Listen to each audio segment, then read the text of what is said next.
Hi, how are you all? For the solution of these four problems, असल में ये चार प्रॉब्लम है। आप अगर ध्यान से देखेंगे, ये एक ये बच्चे, एक ये बच्चे, एक ये और एक ये। अब ये मैंने क्यों लिए हैं चार प्रॉब्लम? आप ये पूरा बच्चों को सबसे बड़ी दिक्कत आती है फोकल लेंथ से निकालने में। कहाँ कौन सा फॉर्मूला लगेगा, कहीं लग रहा है, कहीं नहीं लग रहा। Sir P is equals to कहाँ तो 1/f पावर से कर सकते हैं हम, कहाँ हम 1/f सर ये वाला फॉर्मूला कहाँ लगेगा। तो आज आप ये सॉल्यूशन वाली वीडियो देखने के बाद आपका सवाल कभी भी गलत नहीं होगा, ये मेरी गारंटी है। तो चलो शुरू करते हैं। देखो ये सबसे इंपॉर्टेंट बातें, जो P इज इक्वल टू होती है power mu S upon F. तो ये फॉर्मूले तभी वैलिड हैं। पहली बात तो ये फॉर्मूले क्या क्या हैं। अगर आपको फोकल लेंथ निकालनी है, म्यू रिलेटिव होता है। म्यू रिलेटिव का मतलब होता है म्यू लेंस, ठीक है जी, with respect to mu S. Clear है? यानी कि जो लेंस है वो सराउंडिंग के रिस्पेक्ट में म्यू एल, इसका मतलब म्यू एस क्या होता है, ये जो सराउंडिंग वाला है, ठीक है। आर वन क्या होती है, जिस डायरेक्शन में लाइट चल रही है, जो पहली सरफेस है वो आर वन है, उसका रेडियस ऑफ कर्वेचर। तो ये कुछ बातें हैं जो पहली बात पता होनी चाहिए। चलो जी, ये पता हो गया। दूसरी बात, या तो इस फॉर्मूले से कर लो, क्योंकि देखो यहाँ भी वन है, यहाँ भी वन है, यहाँ भी सेम है, यहाँ भी सेम है, तो इन दोनों में तो ये वाला फॉर्मूला मस्त वैलिड है। अगर आप थर्ड और फोर्थ में सी और डी में चलेंगे तो देखो mu one, mu two, mu one, mu अलग अलग है, सराउंडिंग मीडियम यहाँ अलग है, यहाँ अलग है। तो इसका मतलब ये फॉर्मूले सी और डी के लिए वैलिड नहीं है। बस यही सबसे इंपॉर्टेंट बात होती है। तो फिर सर इसको कैसे करेंगे? देखो इसके और इसके लिए कुछ नहीं, आपको पहली सरफेस से निकालना पड़ेगा। देखो अगर मुझे फोकल लेंथ निकालनी है तो एक बात तो सत्य है ना कि जो ये पैरेलल रे आएगी वो फाइनली कहीं यहाँ जानी है, और जिस पॉइंट पे जाके टच करेगी, यानी कि जो फाइनल इमेज जो ये बनेगी, जहाँ ये जाके कन्वर्ज करेगी, वो ही फोकस होगा। ठीक है, तो आपको पहले इस सरफेस से जो इमेज बनेगी वो अगले के लिए ऑब्जेक्ट का काम करेगी, और जो फाइनल इमेज बनेगी वो ही तुम्हारा फोकस होगा। तो ये तो करने का एक वो बड़ा तरीका है, तो इसको हम सबसे बाद में अटेम्प्ट करेंगे। सी में करके दिखाऊंगा, डी आप खुद कर लेना। अब बात करते हैं हम इसको कैसे करें सर, इन दोनों को कैसे करें। ऐसा सवाल जब जनरली तो ऐसा ही आता है। तो देखो भैया, देखो अगर आपको दोनों तरफ का ये पता है ऑलरेडी, तो इस वाले फॉर्मूले की झंझट में क्यों घुसना, क्योंकि पावर आपको पता ही है। और पी नेट कैसे निकालोगे आप, एक सरफेस ये, एक सरफेस ये, दूसरी सरफेस ये, तो पी नेट क्या हो जाएगा बच्चे, ध्यान से देखो, P1 प्लस P2। अब पावर निकालने का बढ़िया तरीका क्या है, ये अब पावर कहीं भी लगा लेना, हर सवाल बनेगा। ये वाली सरफेस होती है कॉनकेव और ये वाली सरफेस होती है बच्चे कॉन्वेक्स। मानते हो नहीं मानते हो? क्लियर है जी।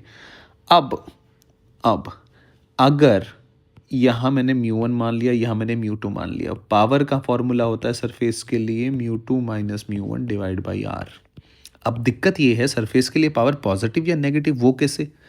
अब उसके लिए सारी चीज़ों से बचने के लिए सिंपल तरीका है जो आपको याद रखना। अगर कॉन्वेक्स की तरफ रेयरर मीडियम है, ये निकाली हुई है, बाकायदा निकाला हुआ है, फॉर्मूले से ही आता है, पर इसको क्योंकि हमें तो सवाल अटेम्प्ट करना है तो याद कैसे रखना है। रेयरर मीडियम की, जो रेयरर मीडियम है, अगर मान लो कॉन्वेक्स की तरफ रेयरर मीडियम है, यानी कि mu one is less than mu two, तो पावर पॉजिटिव होगी, और अगर नहीं है तो नेगेटिव होगी। क्लियर है? अब देखो ध्यान से, आप देखो ये कॉन्वेक्स है, इधर वाली, वापस आ जाओ, ये कॉन्वेक्स है, पहले वाली सरफेस के लिए बात कर रहा हूँ। ये कौन सी है, कॉन्वेक्स है ना, ये कॉन्वेक्स की तरफ 1 है, इधर क्या है 1.5, तो इसका मतलब पहले वाली सरफेस की पावर आएगी पॉजिटिव। और देखो आर दोनों का सेम है, ठीक है, तो ये कितना हो जाएगा, mu one minus mu two. अब तो डिफरेंस ही तो लेना है, तो ये कितना हो जाएगा 0.5 डिवाइड बाई आर। आर कितना होगा जी 20। अब P2 निकाल लो इस वाली सरफेस के लिए। यहाँ ये वाली, अब ध्यान से देखो जी, ये वाली सरफेस इधर क्या है 1 है, और यहाँ कॉन्केव की तरफ 1.5, तो यहाँ भी 0.5 बनेगा, डिफरेंस डिवाइड बाई 20, ये भी प्लस। तो P1 प्लस P2 कितना हो जाएगा बच्चे, अगर आप करोगे 0.5 प्लस 0.5 कितना बनेगा 1/20 will be equals to mu S by F. कर सकता हूँ नहीं कर सकता, म्यू एस कितना है 1, यानी कि F will be equals to हो गया तुम्हारा 20 सेंटीमीटर। क्लियर है। अब दूसरी तरफ आ जाओ, देखो ये 4.4/3 है, 4/3 है, यहाँ अप्लाई करके देख लो, यही वाला तरीका। इसकी पावर निकालो, P1 और P2 पी नेट निकाल लो। सो पी नेट आ गया तुम्हारा P1 प्लस P2। अब ये 4/3 है, 4/3 का मतलब कितना होता है 1.33, यानी कि दोनों तरफ क्या है तुम्हारा मीडियम कैसा है। अब मैं थोड़ा फास्ट लिख रहा हूँ, 1.33 यानी कि कॉन्वेक्स की तरफ, ये कॉन्वेक्स वाली साइड है ना भैया, कॉन्वेक्स की तरफ रेयरर मीडियम, कॉन्वेक्स की तरफ यहाँ भी 4/3 रेयरर मीडियम। तो इसका मतलब ये वाला फॉर्मूला वैलिड है, दोनों तरफ मीडियम भी सेम है। तो ये कितना हो जाएगा +2 की मल्टीप्लाई कर दो क्योंकि आर सेम है दोनों का, और ये कितना हो जाएगा तुम्हारा 1.5 यानी कि 3/2 माइनस 4/3 डिवाइड बाई आर यानी कि 20। So your answer will be, ये कितना हो गया 1/6, 1/6 इंटू 20 यानी कि 3, यानी कि आ गया 1/60। ये पी की वैल्यू आ गई which is equals to mu S by F. गलती नहीं करनी है, mu S by F. F will be equals to mu S कितना है तुम्हारा 4/3 इंटू 60 यानी कि 20, यानी कि कितना आ गया 80।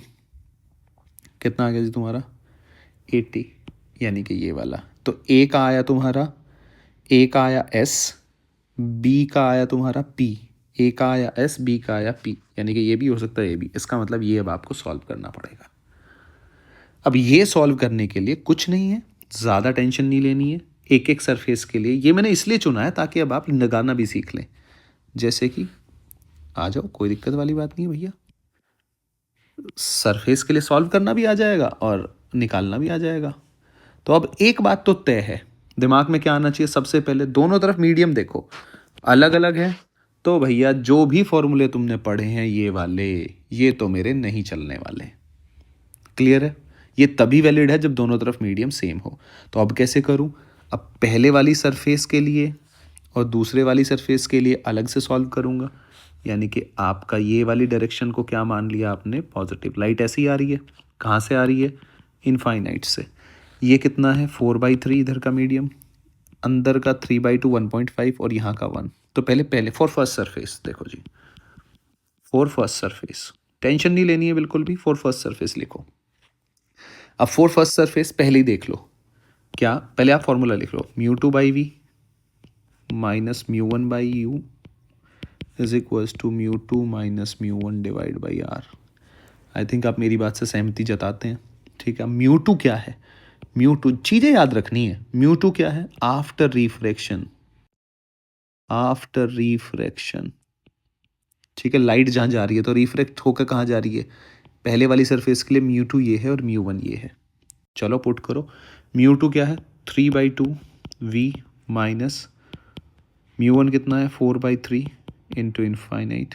ठीक है, विल बी इक्वल्स टू μ2 कितना है जी 3/2 माइनस 4/3 डिवाइड बाई आर। अब देखो आर, आर निकालने का, आर रेडियस ऑफ कर्वेचर, तो आप यहाँ से सरफेस से ऐसे मेजर करेंगे ना भाई, रेडियस ऑफ कर्वेचर आर तो इधर बन रही होगी ना ये, तो किधर चल रहे हो आप, in the direction of light चल रहे हो आप। बच्चे यही गलती करते हैं, डायरेक्शन ऑफ लाइट डिसाइड करेगी पॉजिटिव और नेगेटिव। तो आप मेजरमेंट करने के लिए तो पोल से चलेंगे ना, रेडियस ऑफ कर्वेचर, इसका रेडियस ऑफ कर्वेचर तो भाई कहीं इधर ही बनेगा ना, और इस वाले सरफेस का रेडियस ऑफ कर्वेचर यहाँ बनेगा, तो इसके लिए अलग तरीके से। अब ये तो आप रेडियस ऑफ कर्वेचर इधर ही चलोगे ना कहीं, आर तो, जो कि आर तुम्हें कितना गिवन है, आर तुम्हारा 20 है, लेकिन आएगा तो प्लस का 20 ना। बस ये साइन जिसने सीख लिया उसको कभी दिक्कत नहीं आएगी। तो फाइनली इन 1/∞ तो 0, सो 3/2 विल बी इक्वल्स टू, यहाँ से कितना आया 1/6, 1/6 इंटू 20।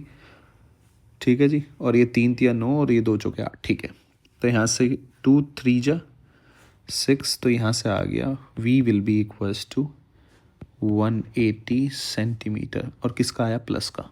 साइन बड़ा इंपॉर्टेंट है। अब मैं अगली बात समझाता हूँ, 180 सेंटीमीटर। अब आप समझो मेरी बात, अब ये वाली रे जो आई वो मैंने मान लिया वो ऐसे चली गई। ठीक है, अब ये दे दिया तुम्हें 180। ठीक है।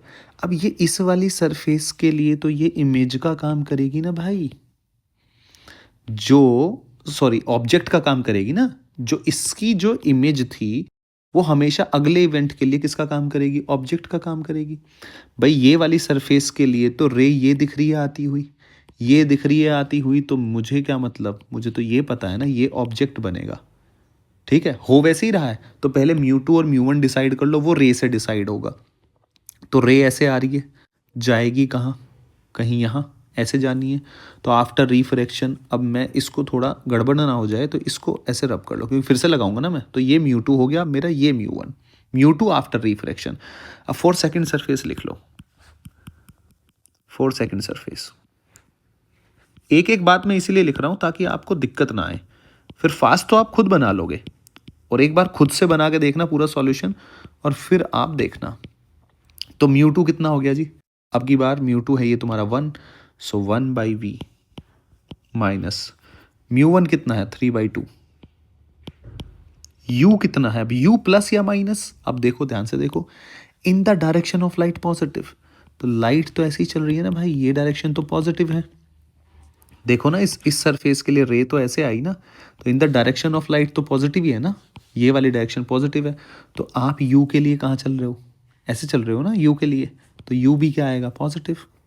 पोल से मेजर कर रहे हो, सरफेस से, तो u कितना आया तुम्हारे पास, जो ये इमेज है पहली के लिए वो अगले के लिए u का काम करेगी, तो +180 विल बी इक्वल्स टू म्यू2 यानी कि 1 minus 3/2 divide by r। r के लिए मज़ेदार है, ये वाली डायरेक्शन पॉजिटिव है, लेकिन r इसका रेडियस ऑफ कर्वेचर तो भाई यहाँ बनेगा ना, ये रेडियस ऑफ कर्वेचर ऐसे ये बनेगा ना, कहाँ कहीं इधर जाके, ये देखो ना, इसके लिए यहाँ चलना पड़ेगा ना तुम्हें, तो उल्टी डायरेक्शन में चल रहे हो, यानी कि नेगेटिव, यानी कि ये आ गया -20। सो 1/v माइनस 3/, थोड़ा सा सॉल्व कर लो इसको यहीं पे, 6 तो 6 दूनी 12, 60 है ना, ये तो 120 will be equals to minus के 1/2 माइनस के 20 कट गया। So 1/v will be equals to 1/40 1/120। थोड़ा सा सॉल्व कर लो बच्चे, 120 3 जमा 1 1/v, so v will be equals to 120 divide by 4 यानी कि 30 centimetre. I hope you got the point. So C का कितना आया, सी का आर, सी का क्या आया आर, तो क्यों नहीं है, इसका मतलब option 1 will be the correct answer. हालांकि ये ऑप्शन बताने के लिए सवाल नहीं था, ये समझाने के लिए था कि कहाँ फोकस जो आप करते हो। और हाँ, आप इस वाले देखो, ये तो मैंने पावर से निकाल के बता दिया, आप इस वाले से भी निकाल सकते हो, आंसर वही आएगा, आंसर वही आएगा, कोई दिक्कत वाली बात नहीं है। तो ये वाले फॉर्मूले से भी आप लगा सकते हो, तो वो आपको पता होना चाहिए, पर कहाँ वैलिड है कहाँ वैलिड नहीं है, तो इससे भी निकालो चाहे इससे निकालो, बात बराबर है। आई होप कि आपको मेरी बात समझ में आई हो। मिलते हैं जी अगले सवाल में।